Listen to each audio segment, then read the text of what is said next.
Hey there, lovely soul. Welcome back to Noah's Stories. How have you been lately? I hope you're taking gentle care of yourself. Tonight, I've got something truly special for you, a story about second chances, unexpected love, and the kind of courage that only shows up when your world starts to fall apart.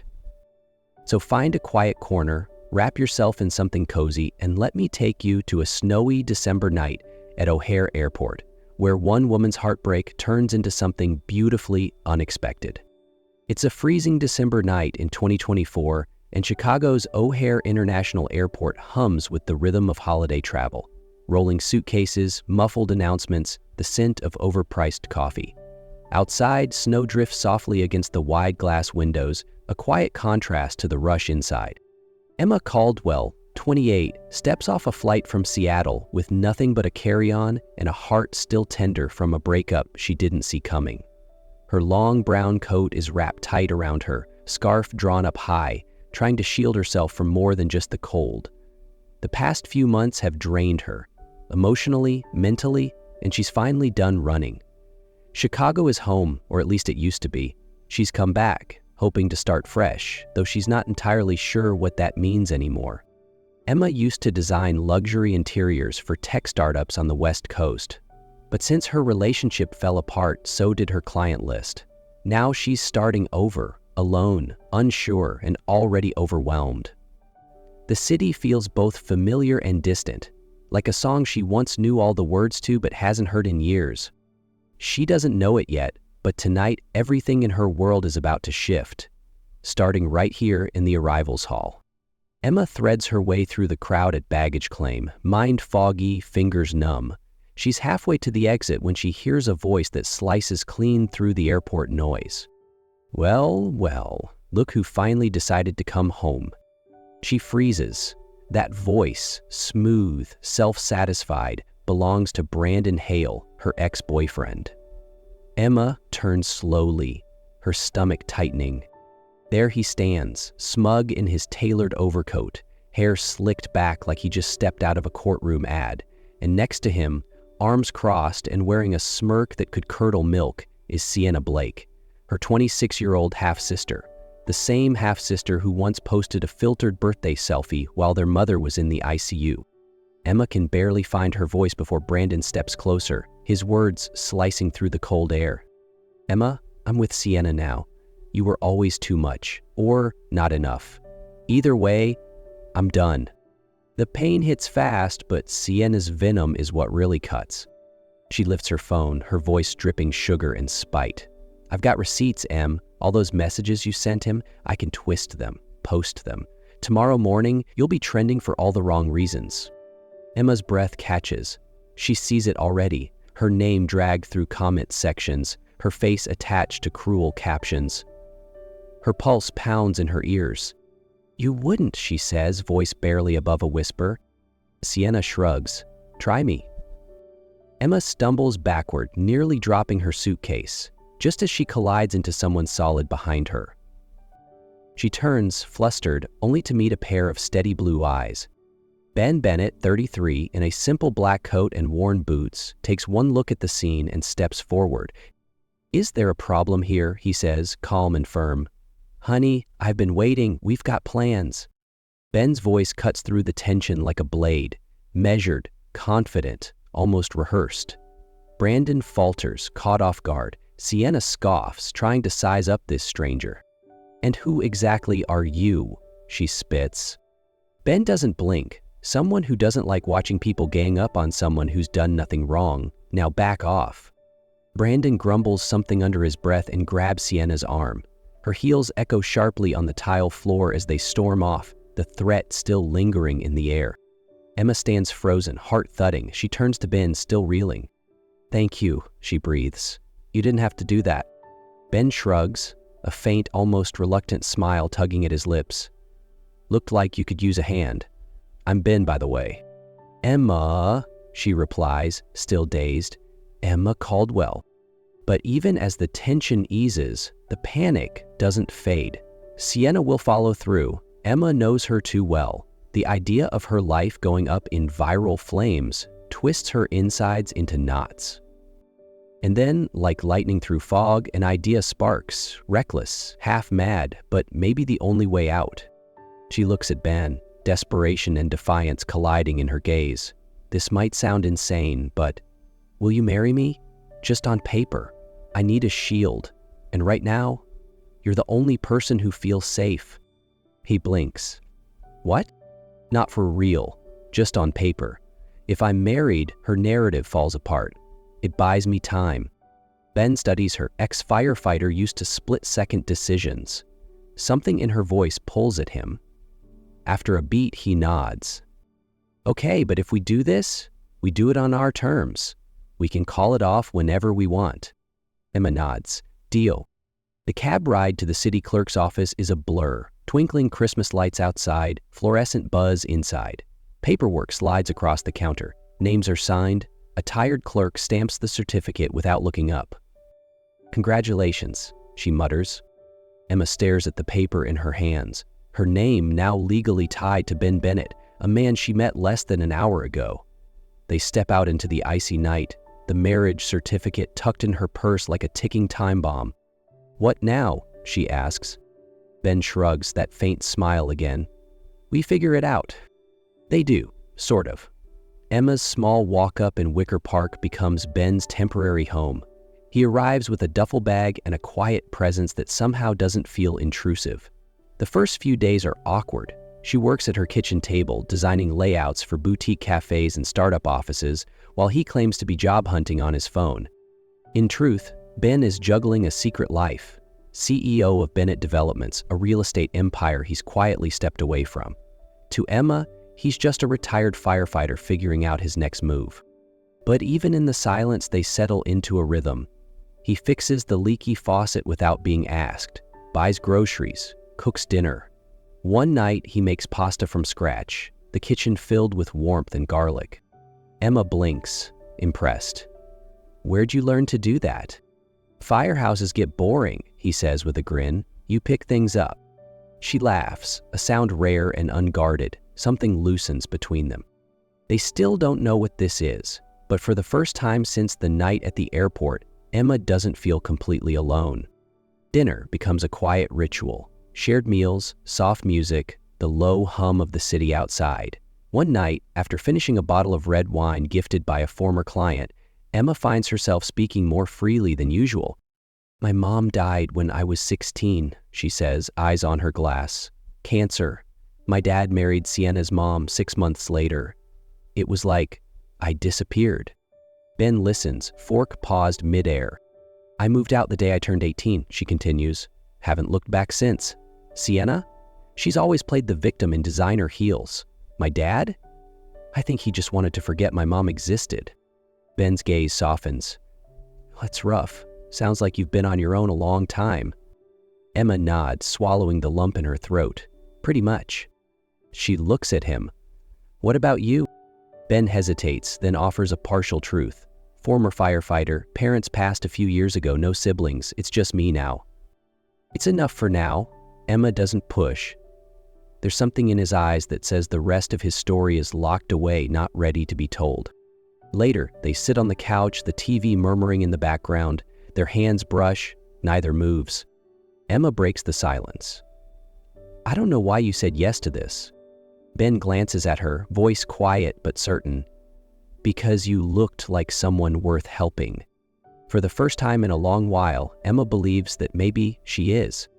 Just when things begin to feel almost normal, the past comes clawing back. Emma's phone buzzes one morning, an anonymous message with a screenshot of an old text she once sent to Brandon. The caption reads, "Still pathetic. Still obsessed." Below it, the sender is clear, Sienna. Emma's hands tremble as she shows the screen to Ben. She's starting again, she whispers. She's posting this stuff online. Before panic can fully settle, a sharp knock sounds at the door.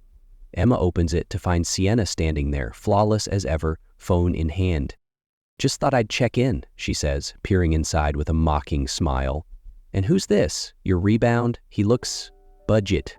Emma's jaw tightens, but before she can speak, Ben steps beside her. Ben Bennett, he says coolly, her husband. and you're interrupting our morning." Sienna blinks. "Husband, please." Without missing a beat, Ben pulls a small box from his coat pocket. A silver bracelet, sleek and elegant. "Here, Emma," he says, handing it to her. "Thought you'd like it." She slips it on, stunned. "Believe it now?" Ben asks Sienna, his voice firm. Sienna's smirk falters. "This isn't over," she snaps before turning on her heel and disappearing down the hallway. Emma exhales slowly. The bracelet shimmers under the morning light, and so does something else: gratitude. A week later, Ben surprises Emma with 2 tickets to a charity gala downtown. "You've been cooped up too long," he says, handing her a simple black dress. "Let's just get out for a night." Emma hesitates, but agrees. The venue is dazzling, floor-to-ceiling windows overlooking the lake, chandeliers glowing like stars. Emma feels underdressed, out of place. But Ben fits right in, exchanging nods with sharply dressed strangers. They're sipping champagne when a man in a tailored suit approaches. "Mr. Bennett," he says, extending a hand. "Good to see you back." Emma's glass halts mid-air. Ben recovers smoothly. "Good to see you too. This is my wife, Emma." Wife. The word lands with a strange weight. The man nods and disappears, but Emma is already looking at Ben, suspicion burning in her eyes. "Why did he call you Mr. Bennett like that meant something?" she asks. Ben exhales and sets down his glass. "We should talk, somewhere private." Out on the balcony, with the city glittering below, he finally says it. "I'm not just a firefighter. I run Bennett Developments, real estate, construction. The company's mine." Emma blinks, stunned. "You're a CEO, and you didn't tell me? I wanted you to see me, not the money, not the title." She steps back, hurt washing over her. "So, this whole time, you've been lying." "I wasn't lying," he says softly. "I was waiting." She looks away, the silver bracelet on her wrist suddenly heavier than before. "I need time," she says, and walks back inside, leaving Ben in the cold, regret settling around him like snow. The morning after the gala, Emma's phone rings. The caller ID makes her stomach twist. Richard Caldwell. Her father's voice is clipped, tense. "We need to talk. Come to the old house in Lake Forest. It's about your mother's company." Emma hasn't spoken to him in years. Still, something in his tone, urgency mixed with desperation, makes her agree. When she tells Ben, he insists on coming, but Emma shakes her head. "If it's really about her, I need to go alone." The house is exactly as she remembered: cold, grand, and empty of warmth. Richard is waiting in the sitting room, alongside Jocelyn Blake, Sienna's mother, whose smile is razor thin.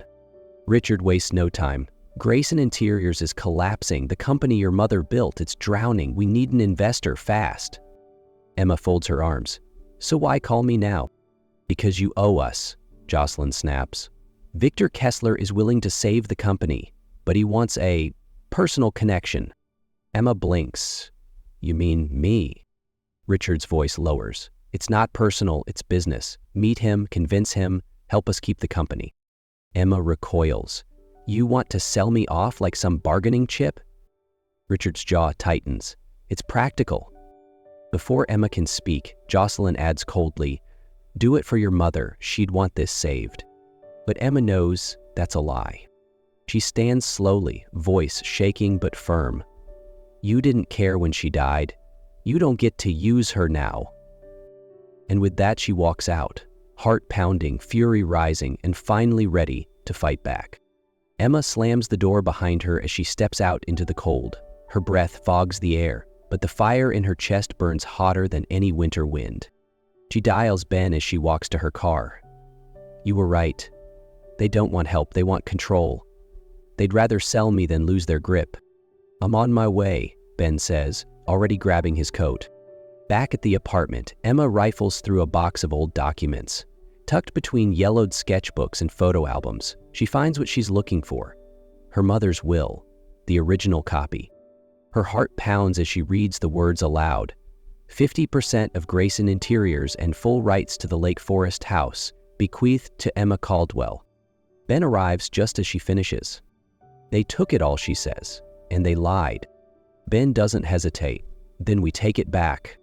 He pulls out his phone and calls Danielle Brooks, a sharp, no-nonsense attorney he's worked with for years. I need everything they've touched looked into. Property, shares, the will. If it's stolen, I want it returned. Emma watches him, something shifting inside her. He's no longer just the stranger who stepped in at the airport. He's standing beside her, ready to go to war for her past. And this time, she won't be running. They sit together, the will spread across the table like a battle plan. The fear hasn't vanished, but now it's joined by something stronger. Resolve. Trouble doesn't wait long to respond. That evening, Emma's phone buzzes again, an anonymous number. When she picks up, a voice distorted through a voice changer hisses. Leave him or you both go down. The company, the baby, everything. Emma's blood runs cold. She hasn't told anyone she's pregnant, not Eve Ben Eve. Her fingers tighten around the phone. Meanwhile, across the city, Carter Jennings, Ben's ambitious cousin and executive VP of Bennett Developments, meets secretly with Sienna. She's his weakness, Sienna says, lips curled into a satisfied smirk. And you want his seat. Carter nods. The board's already nervous. If we drop the right story at the right time? Together, they launch a smear campaign, digging into Emma's past, twisting truths into poison. By morning, headlines whisper, "Who is Emma Caldwell, gold digger or strategic wife?" The internet explodes. Emma stares at the screen in silence, the weight of their fake marriage suddenly crashing in for real. Emma wakes to the sound of her phone ringing. Her father again. "It's your grandmother. Eleanor's not well," he says, his voice laced with urgency. "She's asking for you. Come alone." Despite everything, Emma races north to Lake Forest, heart pounding. Eleanor Caldwell, her grandmother, is the only one who ever truly loved her. She won't ignore the call. At the old house, Richard meets her at the door, expression grave. "She's upstairs, but listen. Before you go up, there's something we need." Emma narrows her eyes. "If you sign over your shares, Grayson Interiors, the house, we can save it all," he says. "Do it for the family." Emma pushes past him, climbing the stairs 2 at a time. Eleanor lies in her chair, frail but alert, eyes shining when she sees Emma. "I knew you'd come," she whispers, voice weak. Richard bursts in, papers in hand. "Sign it now, please." "No," Eleanor croaks. "He's been pushing me for weeks. It's killing me." Emma's fury ignites. "You're stressing her out for money?" Eleanor clutches her hand. A soft breath leaves her lips. Then nothing. Emma stares in horror. "No, no." "Grandma." She calls 911, but it's too late. Outside the house, snow begins to fall again, covering everything in silence. Emma doesn't cry until she's back in the car. Eleanor is gone, and with her, the last piece of safety Emma ever knew. Her phone rings. Danielle, the attorney. "Emma, I just got word. Carter's called an emergency board meeting. He's trying to take control of Bennett Developments while Ben's absent." Emma's breath catches. She still hasn't heard from Ben. She tries calling, no answer. An hour later, Owen Graves, Ben's assistant, calls. His voice is tight. "Ben's been in an accident. Hit and run. He's in surgery. It looks bad."